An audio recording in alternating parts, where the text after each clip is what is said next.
In some parts of Africa, like the DRC, to travel maybe 100 kilometers can take you a day. But I also want to talk about, a company in your neighborhood, Sling. We saw what happened with Gatwick. I mean, that was blown completely Yeah, out of proportion. exactly.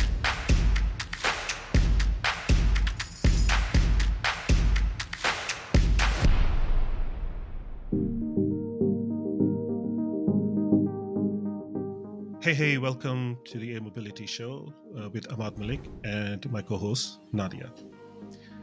Nadia, we have been talking about the technology aspect and the AI aspect. And I think it's really important to look into economic factors and other bits and pieces, because advanced air mobility is a combination of a lot of different things, right? So I think it's good to have some guests like that. What do you think? Absolutely, Ahmad.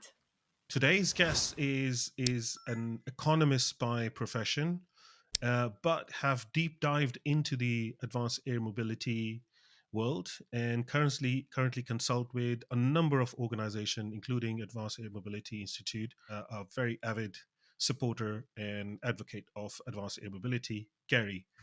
Welcome, Gary. Nice to have you on the Thank you. podcast. First of all, if you'd like to introduce yourself for people who don't know. I'm a fan already, by the way. So Oh, people who don't know you, thank you. and then we'll dig into the conversation. Hi, so I'm Gary Vermaak. I studied economics, then decided that accounting was more exciting. So I actually qualified with the Chartered Institute of Management Accountants in the UK. I spent my national service prior to going to university with 2-year conscription. I did my basic training in the Army in the Logistics Corps. I did a specialist air supply course. And then for my troubles was transferred or seconded to the South African Air Force as a ground load master. And then after shortly after that, we were actually transferred to the Air Force. From then on in, I focused on my career, which I started in banking. After that, about 2011, I decided time to do my own thing. My wife was expecting. Decided that I would rather do something more consulting because she had quite a high-powered career. So I've been doing a lot of work on renewable energy, and that sort of led me into electric mobility and specifically air mobility in about 2016 with, when Uber Elevate started. And it's been quite fascinating. But I've been focusing more on the drone delivery side. So, SUAS drones up to 25 kg, 55 pounds maximum takeoff weight. I think that's where the biggest impact is going to be when one considers that the courier, postal, and package delivery industry is a $400 billion industry. And food delivery, all these bikes we see riding around, is around 150 billion. So significant opportunity there for delivery drones, as Manna is showing now in Ireland, in Dublin, where they've got up to 8 flights per drone per hour flying, which is incredibly a lot of stuff. The opportunities around medical, especially, and we've seen it now in Africa, where in some parts of Africa, like the DRC, to travel maybe 100 kilometers can take you a day. In the good season, rainy season, it's almost impossible. So getting things like vaccines, medicines, blood samples back, to be tested, especially where you've got things like Ebola and stuff like that, is incredibly difficult. And with drones, as Zipline, Swoop, Wingtra, and that have shown, it's exceptionally efficient and a lot cheaper to get them there. And especially, you're talking about a little box of vials or, a little of either vaccines or blood samples. It just doesn't make sense to use a vehicle to do it, the additional cost and things like that. So it's incredibly exciting what's happening, and that has sort of paved the way for commercial delivery drones like Wing are doing, etc. in the US. In fact, Wing is actually doing it in London, flying the guys in St. Thomas's Hospital grouping, delivering there. So, some exciting things there. And considering organ transplants, if you take it, it costs you a few $1,000s per hour to transfer a heart from one hospital to the other. Now, doing that by drone is literally a few dollars. So it makes a lot of sense. And that's what I And find not so only just exciting. that And few dollars, I think the impact of traffic, because yeah, it's most of the time motorbikes, something can happen, and you yeah, just point to point direct delivery, right? It's a correct. big Yeah. difference And in. most of your big hospitals already have helipads. So you've got the facilities, everything is there. So it makes it so much simpler. And in 2022, myself and Ali Jahan Shahi, who is in Singapore, we got together and we decided to form a drone delivery institute or association specifically to promote drone deliveries. Our first three members were Free Space Operations in Australia, Dragonfly Pads in Paris, in France, and then the other one was Ergo Design. Ergo Design have designed a secure box. So it's a smart box specifically for transporting valuable items. If you're going to transfer, a $2,000 iPhone, especially in some jurisdictions where crime is a problem, things like that, and there's major opportunities for that. And with a smart box, you can effectively, from the factory, track your package all the way from the factory to the end user. And the end user can track it, the company can track it, and the courier company can track it. Just before delivery, you'll get an SMS that says, your cell phone is about to arrive. This is the PIN code to open the lock. We've now grown the drone logistics ecosystem. We're in over 22 countries, all the major countries, and we've got over 50 members. So it's only open to specifically companies that are involved in the drone delivery industry. So that would be courier companies, drone operators, drone makers, support infrastructure, including software, weather software. We've got members, all of that. And I'm also very excited. I've been with the Advanced Air Mobility since 2023, early 2023. Very excited with what they're doing in terms of promoting, drones, electric airplanes, so eSTOL and CTOL, and also eVTOL. And then also other forms of advanced air mobility as per the NASA definition, which is really about supporting communities, creating opportunities that weren't there before.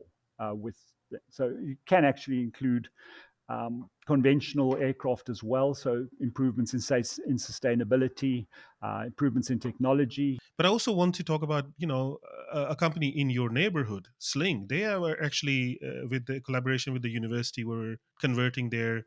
In Switzerland, yes. I Yeah. think it was Sling 4 that they were converting into electric. Yes, correct. Right? Yeah. So that's also an exciting development. Sling are a very exciting company. I think at this Sling. stage, they are the biggest producer of aircraft in South Africa. There are a few other in the world. minor. I'm a big fan of Sling. Yeah. I have to be honest. I Yeah. have been long planning to build a Sling myself. The high wing version, the new one. Yeah, no, it's a beautiful I will aircraft. definitely do that. Yeah, no, they're based up in Johannesburg, near to the OR Tambo International Airport. So in Benoni, I think the area there is Paul Benoni, which is adjacent to the airport. But very exciting company doing some very exciting things. The passion of advanced air mobility, and again going back to the NASA definition, I think advanced air mobility is not just about eVTOLs. And I know that big topic is about eVTOL nowadays. It's a famous topic.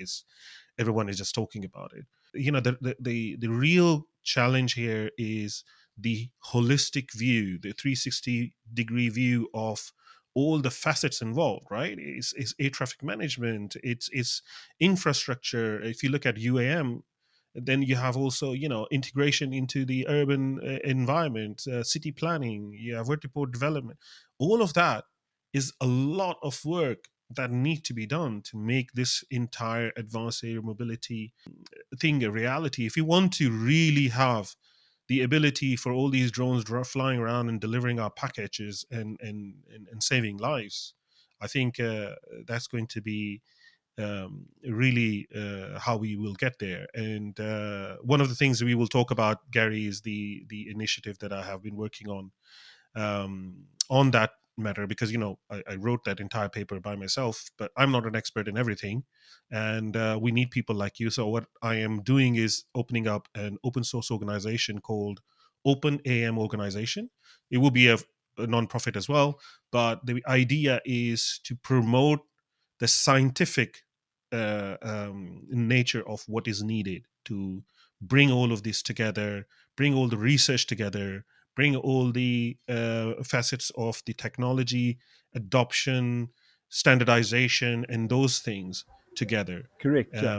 It's a scientific and educational perspective of what AM Institute is doing. I mean, they are kind of promoting the real life adoption. We will be working mostly on the research points and topics, and collaborating with the universities and OEMs and so on. Something like that is lacking and is really Yeah. required, because everyone Correct. is Yeah. also going on their own direction. They're doing their own thing, and I think the unification is a key. We have to No, do that. agreed. Yeah. And I think, there's a lot of facets that we need to look at. We've got the drones operating below 400 or 500 feet in the EU, but there's a major issue every time a emergency services helicopter needs to descend into that, or police helicopters. You've got to take those things into account, and you've got to start Exactly, uniting or exactly. unifying all of this, because you know we've had a lot of incidents where private drones have been getting in the way of helicopters. The problem now is, if you've got commercial helicopters operating in an area, uh, how good is your system in terms of applying some sort of geofence, or actually communicating with all those drone operators to say, okay, steer clear of this area immediately because there's a police or emergency services helicopter that now needs to land in that area. So it's going to be interesting. And also there's a lot to be done on things like flight lanes. Um, one of the biggest concerns the public has is, the fact that this drone has got a camera on it and is flying over my house. Whether the camera is actually looking straight down to see who's swimming in the pool is, neither there nor here. I mean, we had a major issue now in South Africa during the Christmas holidays. In Cape Town, they were using drones to combat drunken disorderliness, things like that on the beaches. And people were immediately assumed that these drones were flying around to look at all the ladies suntan.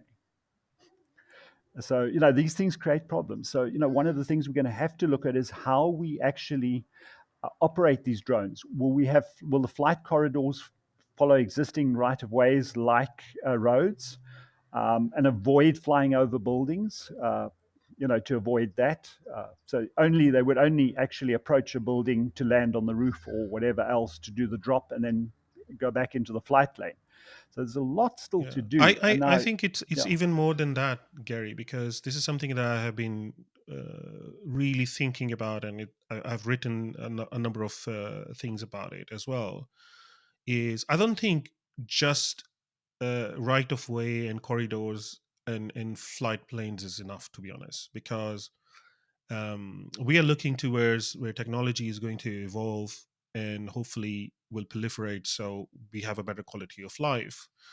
And to be able to do that, we have to be more dynamic, more agile. You can't have, we have to get out of the mentality of two-dimensional thing that we are used to, like roads in the sky and all that sort of stuff. What next? You're going to have roundabouts in the sky, traffic lights in the sky. That doesn't really well, yeah, work, especially when it comes to the urban environment. And I yeah, think it's really time to consider the fluid that we have, which is our, I like to call it very low level airspace. And I think it comes a point where you cannot have that unregulated airspace anymore. You have to regulate the entire airspace, starting from the top of your building, top of your roof, all the way up to everything. And everything have to be somehow managed in a way that it becomes safe. Otherwise, you will always have drones, uh, you know, crashing into the planes that are trying to put out fires in Los Angeles, saw the fire plane go out of service while the fires are going on. So I think some research needs to be done. I think there is more flexibility required in that. But having said that, also I think education is needed. A lot of that is because of the education, like what happened in USA, in Jersey, New Jersey, and New York, where people saw some of these drones they were just testing, and everyone started panicking. Oh, UFOs! Oh, what's happening? Oh, blah blah blah. And it's just because people don't know, they are not educated, and this is why we started this channel. I mean, we want to educate people, but I think the message to educate people need to go out as well, that we do a responsible job in educating people and not making it you know um, like the news does, right? We saw what happened with Gatwick. I mean, that was blown completely Yeah, out of exactly. proportion. Nobody has yet identified that it was actually a drone. It could have been anything from a weather balloon to a kids' party balloon, or these Chinese lanterns with LED lights nowadays. Yeah. These things, and the press just blew it completely out of proportion. But yeah, I wanted to go back to, because adoption in Africa and the utilization of drones and services in Africa is one of the big things, and that's not one of the topics that is hitting the European sort of media and space too much. And I just want to kind of go back to that and have some conversation around the services. And you mentioned the zip line. I saw those drones. This is like 4 or 5 years, going back 4 or 5 years, that these Yeah, these things have been going around. I remember the first project, which was just a test project. I don't remember if it was zipline or something. There was this drone that was slingshot from a launcher, and it would that's go zip line. Yeah, around and deliver I think it had 25 minutes range or something, but it yeah, would go around, deliver the medicine to the remote areas, and come back and then pick up more yeah. medicine and go around, and vaccination Yeah, and no, so on and so they have forth. they have So a net to catch it, and it's just they just drop a little net to catch it. parachute Okay. direct. Yeah, so I mean it's amazing. That is probably the most basic of sort of powered drone technologies. You can imagine just how simple that thing is to put together.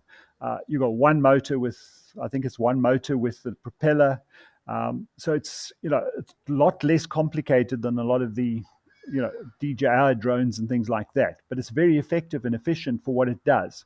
The latest drone from Zipline is quite interesting with a little droid and everything else, and drops that and it delivers. But that's more for sort of a Western or sort of developed country market, whereas in Africa the simplest things work the best, especially when you needed to do it at a low cost, and you need to be able to train people up very quickly to operate these things. Operating the slingshot, operating the net, etc., is relatively simple. It's also very simple for medical personnel at these clinics. They just go and get a message, go stand outside, and catch the package as it drops with a parachute. Brilliant. It's so simple. It's just amazing what it can do. I think the ingenuity and the drive of these projects in Africa shows that these things can work and save lives. Precisely, yeah, and do it at a very low cost, per vaccine, per whatever. So that is also important because a lot of these humanitarian agencies, doctor, things like Doctors Sans Frontières, they've only got so much money. So the more they can save by doing this better, the better it is for everybody. The more people they can reach, the clinics can treat far more people. They can react very quickly to diseases, save a lot of babies' lives, etc. Just by having a simple, easy solution like this. So, Gary, how are the drone deliveries regulated within a certain country or region? And do you see Yeah, any issues moving forward to implement, the mass deliveries? Let's say if it's not one or two drones flying in the remote areas, but 20, 30, 40? And at the same time, is there a certain regulation standard that is applicable? Everybody has their own. South Africa is busy developing their own. They've recently appointed somebody on the RPA side. So they are developing it. I think it's really just a case of, crawl, walk, run. You need a lot of automation as well and full autonomy. So, that's coming slowly but surely. So I think regulators are seeing it. They are working on it. Also, I think there's a bigger picture here as well, and that is as we move into uh, larger eVTOL aircraft and other aircraft, particularly on the cargo side. I think there's a lot of developments going on at the moment, whether it's Beta, whether it's any of the other companies that are developing cargo drones specifically for mid-mile deliveries. The size of these things are getting bigger, right? But they will be flying amongst helicopters. Now you suddenly got a problem, and that's one of the biggest issues I have. Is there seems to be a tendency to think of UTM as one side and ATC as another side, whereas they actually should be That is integrated. exactly a big problem. Yes, yes, yes. And this is what I was actually saying, that this old regulation that we are working on, and it's all good and fine, use space is a step in the right direction, but you know this can't be all, and that's where the big problem lies, is they think that unmanned traffic and manned traffic is not going to be you can't say that this is the road and you are only going to drive cars and not vans, or motorcycles are going to be on a separate road. All these vehicles are going to share this fluid three-dimensional space. So what are you going to do? Everyone is concentrating on U spaces and UTM management and blah blah blah. As soon as your everything else start emerging into it, it's all going to come crashing down, and no one is really uh well, not no one. I think some people might be. I can't be. You and me can't be the only two people, right? Hopefully, Precisely. fingers crossed. Yeah. Right. Yeah. Look. Yeah. And you think about it. At the moment it's quite easy because you keeping the drones below 400 and you're keeping them out of airport approaches, heliport, and vertiport approaches. But now you're suddenly introducing something which is the same size as a helicopter, as R44. I mean, even now, an autonomous R44 flying in the United States, which they're using for crop spraying and that. But how long is it before that R44? Somebody's going to say, can't we use this to fly from Amazon distribution center A to Amazon distribution center B? So suddenly now this thing is flying in the same airspace as a conventional R44. And so, these things have got to be solved, and we've got to have solutions because it's coming. And if you have a proliferation of these vehicles, which it will be because these are cheaper and everyone will want one eventually, then how are you going to manage that if we are going to say, oh yeah, UTM is 400 feet and below and everything else is Yeah. separate? It No, have you to can't come do down it. Yeah. from 400 feet, or somebody have to go up and above, and Yeah. we need to It's think all about of that that's got to happen. But also, I think in GA aircraft, I mean, there's a resistance, particularly in the United States, to put things like ADS-B in, because some people believe that it's going to be used for some nefarious purpose or whatever. But it's a major problem. The drone can't see the GA aircraft, or pick it up in time because there's no ADS-B. So what happens then? So we've got to, this whole thing has got to change. It's almost got to be mandated that every aircraft will have some sort of a system like ADS-B, which is actually now outdated. In fact, if you think about it's it, very they've been outdated. working on it Exactly. so That's long. yeah, And then detect and avoid. I mean, that should be a given for any aircraft, whether absolutely. it's to Detect and detect avoid, drones, and whether and it's to, situational awareness as yeah, well, right? yeah, Because as a pilot, you are taught to be aware of your situation by listening to the radio and so on and so forth. Autonomous drone can't do that. Okay, even if you make it voice enabled and it listens to the radio, but it's very difficult thing to solve with AI.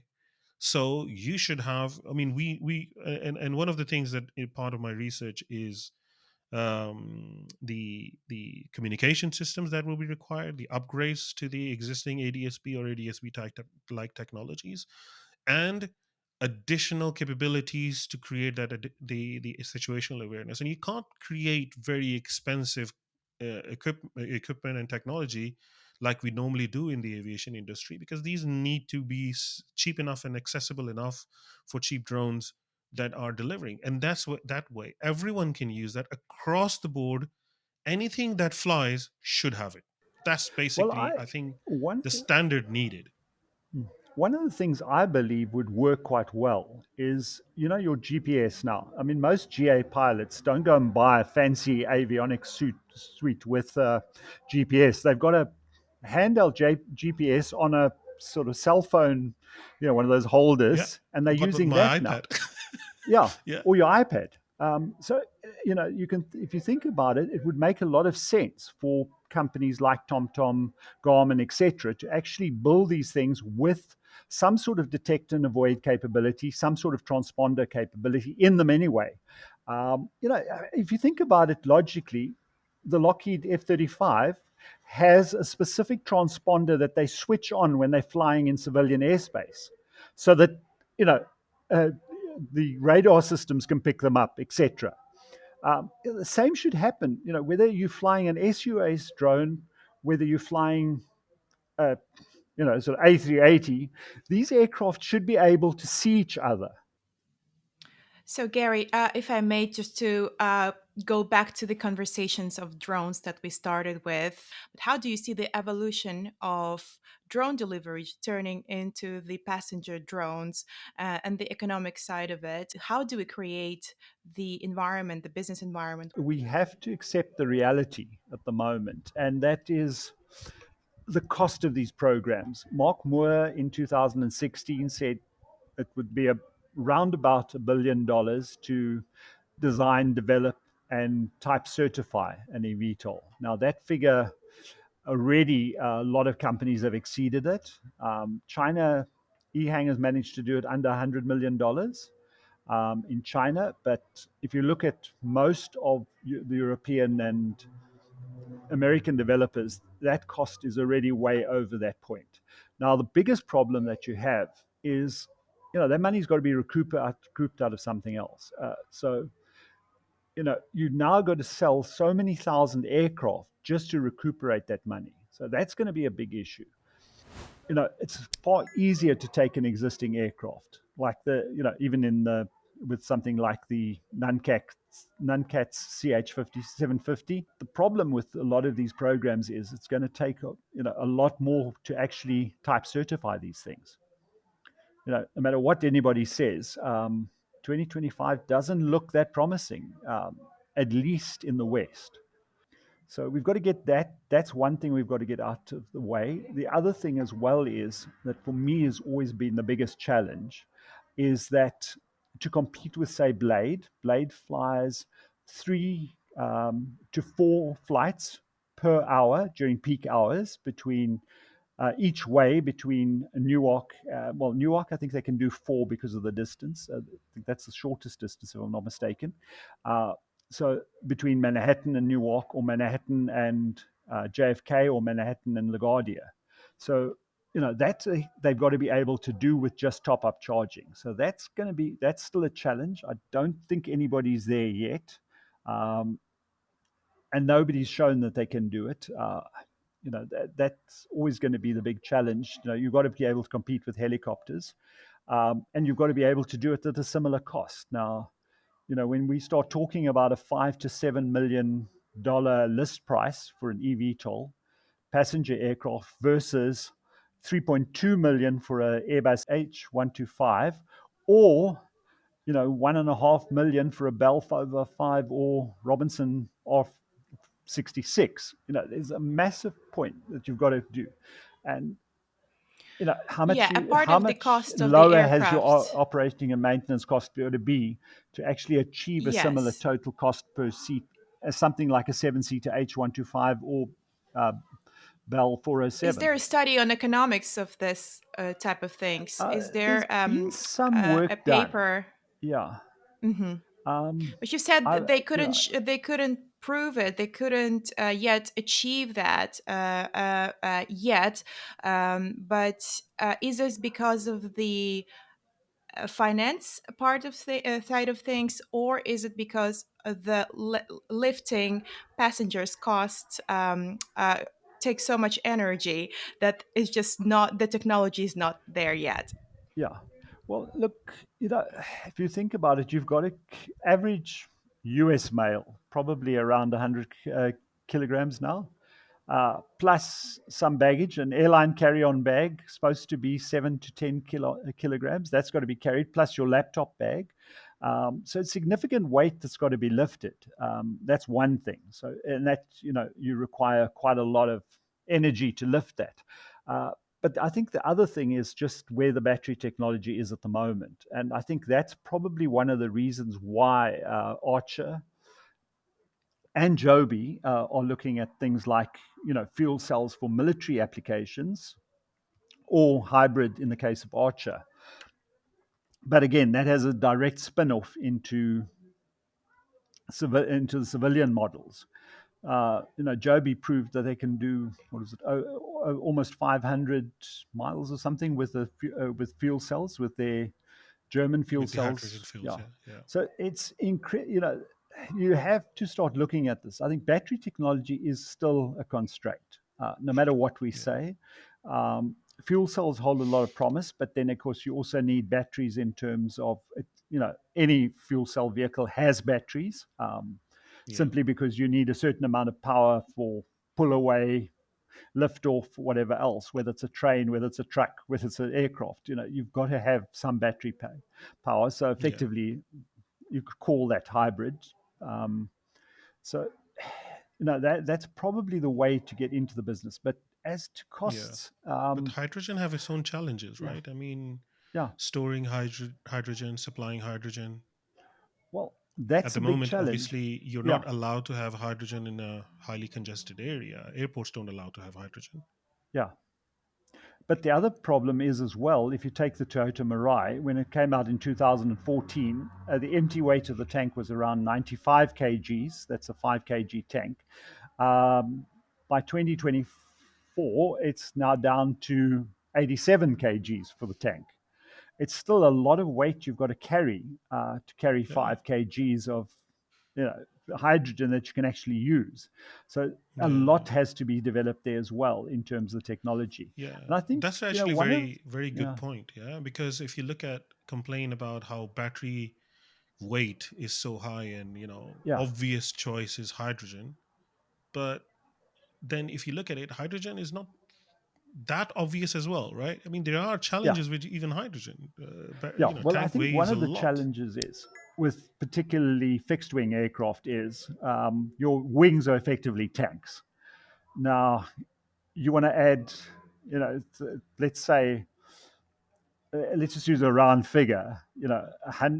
For every 5 liters, you're looking at 100 kilograms of weight, metal weight that you've got to add to your wings. So it suddenly becomes totally unrealistic. I think, and that's where I think, particularly e-rotorcraft, e-helicopters makes a lot more sense because your fuel tanks, your engines, everything are sitting in the actual fuselage. So, replacing it, I've done back of the cigarette boxes, it looks pretty promising, even with the weight of the tanks. Once you take out, full tank of fuel plus Rolls-Royce RR300 engine, uh, plus all, and take that out and replace that with a motor and a hydrogen tank, I think you're probably still pretty much in a similar ballpark. Range is still going to be the issue because if you start adding for every sort of kilogram of hydrogen you're adding significant amount of weight with it. Up to about 19 times that, or 18, 19 times that, just the weight to actually for the tanks. So it's challenging, but I think with composites, with developments in materials and things like that, I think we can solve it. Building upon the question that Nadia was asking about the economics, if you look at the example of, let's say, Lilium or Archer or Joby, the investment that's gone into it, you won't be able to recoup that investment just by the seats that we sell, right? I mean, it's just economics. What does the economics say to you? I mean, how you calculate that? At some point in time, somebody's going to have to say, look, to the investors, this program is never going to break even. I mean, you take the B787 program. You know how long that took. I think it went from 1,000 to over 1,500 aircraft before they hit program break even, because the costs had escalated so much during the program. And I mean, that was the first major composite aircraft. And eVTOLs are the big one. You know, it's going to be, I think, a lot of lessons will be learned. I think the second generation of aircraft programs will be a lot cheaper. It's just a matter of time to get these things to a cost where they're competitive with a helicopter at this stage, a light helicopter. What I'm sort of hoping is the sort of followers, and I think they're doing this on purpose. To be honest with you, namely Supernal, the Hyundai company, and Embraer's Eve are doing. You know, they're waiting. They are taking advantage of the developments, learning other people's lessons, and I think they're going to come in at a much lower unit cost and also take advantage of where batteries and everything else is developed to at that point in time when they actually go to a production version. In the back of their minds, I think they're looking for early 30s. So once all the hoo-ahs die down, um, and people have sort of got over the fact that they might have lost money on some of these investments, they'll step in and take the market. It's good, Gary, that you believe in the future of eVTOLs, despite of your knowledge of the high costs. But one thing I think remains very important, and we've touched upon it briefly, is the education and educating general public. A lot of my friends who've been watching some episodes of the Air Mobility show, they were um, sending me some messages saying, I don't know what it is. What are you talking about? What is this machine? Is it going to fly? Why do we need this? They were genuinely scared. What do you think we need to do more to um, help uh, general public understand it better? To be honest with you, I think a lot of people are confusing the public with the idea that air taxis are new and all of this. Suddenly because it's electric, EHang are doing a lot in terms of what they're doing with air tourism. It's generally, I would almost describe it like something like a theme park ride. So you go to a theme park, you ride like Disney, you ride on a train, you do this, you do that. Um, Go on those kids go on those little boats and stuff like that. But what EHang are doing is by flying tourists, they're actually introducing people to the technology. And I think a lot of people see it and say, no, this thing, oh, it's electric. Wow. Um, that also helps a lot. People's first experience. Things like I think it's Saxon Air in the UK are doing. They've got Pipistrel Velis Electro, so they've actually been offering, rides and stuff like that for a small nominal fee for people to actually fly in it, and also to encourage, like Fly on E, encouraging pilots to actually go and fly one of these aircraft. Um, and we've seen quite a lot on Charged and that with the Pipistrel Velis Electro shown as well. People need to see these things and experience it. And I think one of the great things is like air shows, for example. Show these things at air shows. What's happening with Pivotal, with their recreational eVTOL. They go to all these air shows. People get to see this thing, get to experience it. And that's a good introduction. Not everybody's going to go out and buy one and, suddenly start flying ultralights. But a lot of people just see the thing and say, wow, this is what's possible already. So, it's that type of thing. And I think that was the early days of aviation, if you think about it, when they had these shows, all these guys from the First World War to make a living with flying these shows. Then they started doing stunts with the thing and all sorts of things. I don't say go that far. But just giving people rides at air shows for the public. Even if a company like, for example, Pipistrel goes to a show, sell 100 tickets that people can buy and actually go and experience it. is a great way of introducing the technology, whether it's any form of e-aircraft. It's just that ability for people to say, wow, this thing actually does fly. It's not some pipe dream that somebody dreamt up last week. It's actually a reality. And that gets the public a lot more excited. So in your view, then the what Dubai in Middle East is going to be? Well, I mean, they're going to be using it for exactly that reason, right? They're going to be tourist flights and go out to the Palm Jumeirah, see it from the sky. That will really help, right? I mean, I It know will, a yeah. friend of mine who was in the very first episode, Premik. He said, "So when are they starting these flights in Dubai? Because I'm buying a ticket. I'm going there. I'm going to test Yeah. it out." No, that's brilliant. But yeah, no, fantastic. It was a pleasure having you, Gary, and I feel like Yeah. I can really just keep talking to you for hours. Be our regular guest, if you may. Oh, I with would love to pleasure. have you on board, and thank you very much. And also, thank you, Nadia, for co-hosting with me, and thank you everyone who tuned in today. Please like and subscribe, and I'll see you next time.